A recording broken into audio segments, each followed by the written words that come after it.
Selon vous, qu'y a-t-il de commun entre l'agriculture, les industries pharmaceutiques, la plasturgie, la cosmétique, le textile et les peintures, vernis et encre? Ce sont des secteurs et des produits dans lesquels on retrouve des perturbateurs endocriniens. Voyons cela de plus près dans cette entreprise lors d'une réunion de travail à propos du risque chimique. Lors de l'analyse des fiches de données de sécurité de vos produits, nous avons identifié des perturbateurs endocriniens. Les perturbateurs endocriniens sont des substances chimiques étrangères à l'organisme, capables de modifier le fonctionnement notamment de la thyroïde, du pancréas, des testicules et des ovaires. Ils sont susceptibles de provoquer des effets nocifs tant chez les individus exposés que sur leur descendance. Qu'ont-ils de particulier ? L'effet des perturbateurs endocriniens n'est pas obligatoirement proportionnel à la dose reçue. L'association de plusieurs produits chimiques peut engendrer des effets plus néfastes sur la santé que ceux produits individuellement. C'est l'effet cocktail. Il existe durant la vie des périodes critiques d'exposition, qui sont notamment la grossesse et l'adolescence. Quels sont les effets sur la santé ? Même s'il est difficile d'établir un lien entre l'exposition aux perturbateurs endocriniens et les survenues de pathologies, ils sont notamment susceptibles d'altérer le système reproducteur masculin ou féminin, de provoquer des cancers, de provoquer des anomalies de développement, ainsi que d'autres effets comme des troubles du comportement, obésité, diabète. En tant qu'employeur, comment protéger la santé des salariés de mon entreprise ? La prévention des risques liés aux perturbateurs endocriniens doit être intégrée dans une démarche globale de prévention des risques chimiques tels que décrits dans le Code du travail. Attention, il est à noter que les perturbateurs endocriniens ne se distinguent pas des autres produits par un pictogramme spécifique.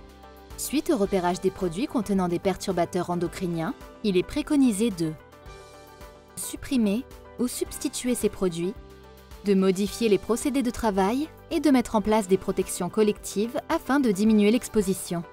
Vous pouvez par exemple installer une aspiration à la source avec rejet de l'air à l'extérieur après filtration.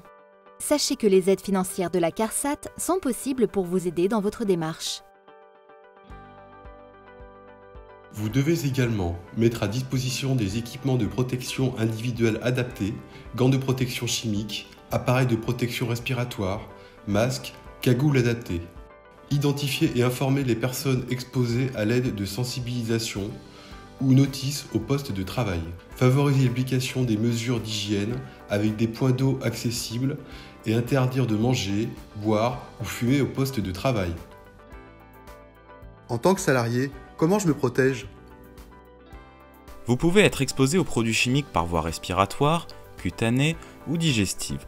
Ainsi, vous devez respecter les consignes d'utilisation fournies par votre employeur, utiliser les moyens de protection collective et individuelle à disposition, respectez les mesures d'hygiène et lavez-vous systématiquement les mains et le visage après le travail.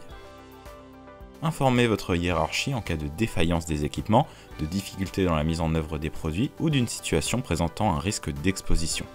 Pour conclure, n'hésitez pas à me contacter. Dès votre projet de grossesse, dès le début de votre grossesse, les 8 premières semaines étant les plus critiques, en cas de difficulté à avoir des enfants, hommes et femmes, en cas de problème de santé, diabète, problème de thyroïde, cancer, etc. Pour vous, en tant qu'employeur, contactez-moi, en cas de grossesse déclarée par une salariée ou en cas d'embauche de jeunes travailleurs. Un suivi individuel renforcé est obligatoire pour les salariés exposés aux perturbateurs endocriniens CMR. L'exposition à ces substances est tracée dans les dossiers médicaux. Les acteurs de la santé au travail et de la prévention sont à votre disposition pour vous aider à mieux gérer les risques liés aux perturbateurs endocriniens.